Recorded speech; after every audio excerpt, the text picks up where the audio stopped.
Draw the Lewis structure for a sulfite ion.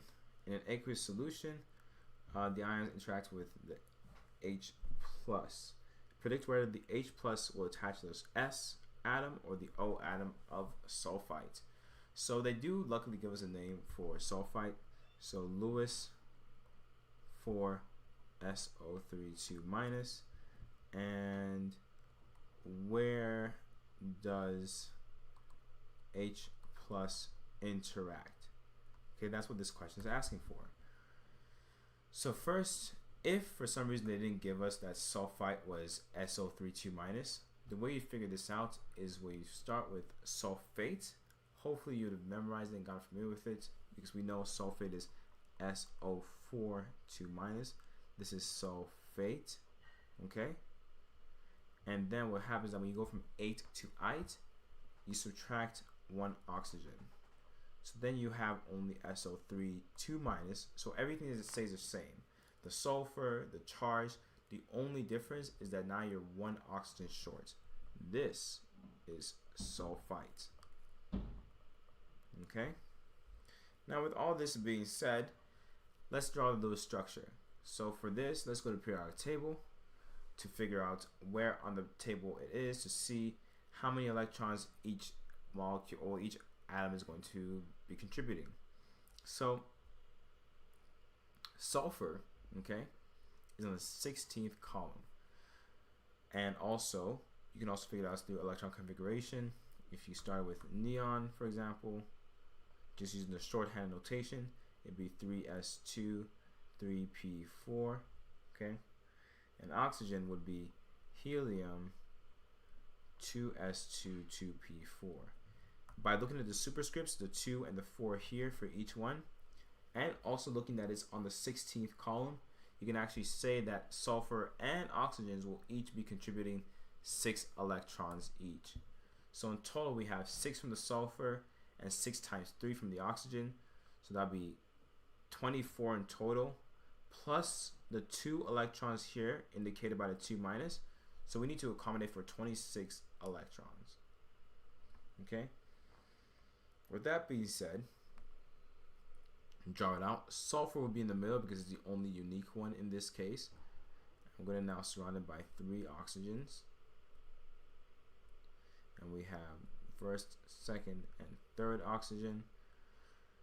And now we're going to fill out the rest of them. So oxygens currently are sharing 1 of its 6. So it's going to be 2, 3, 4, 5, 6, 2, 3, 4, 5, 6, 2, 3, 4, 5, 6.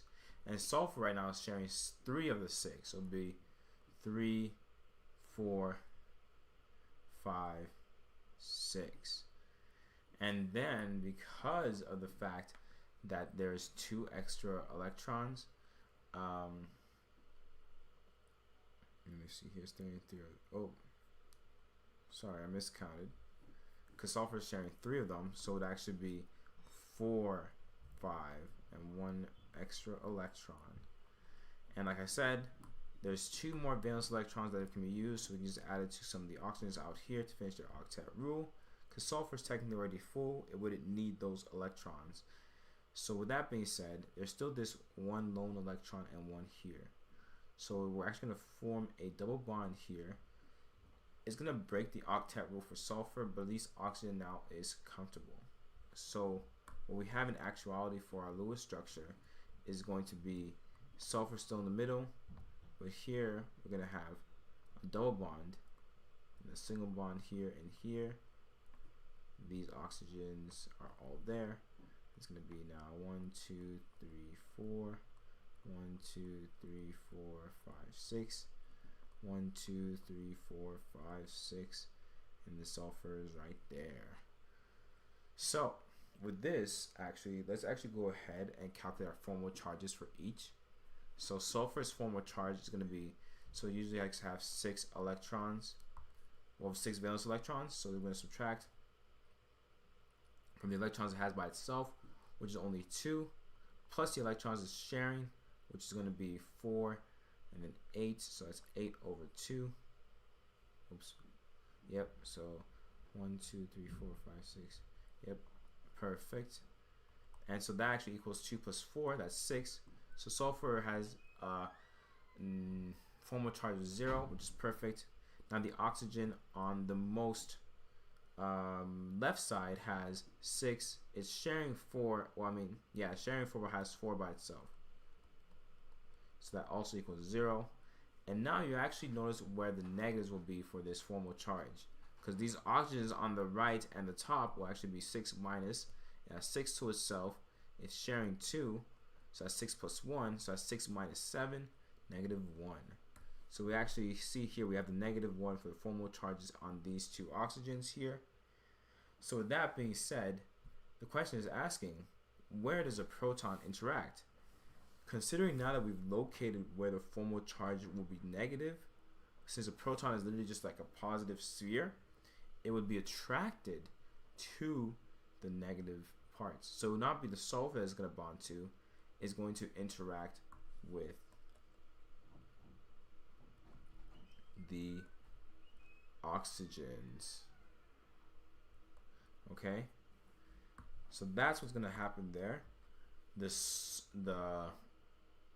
I guess molecule is going to use the oxygens to interact with the protons when put in an acidic environment, okay, in an aqueous solution.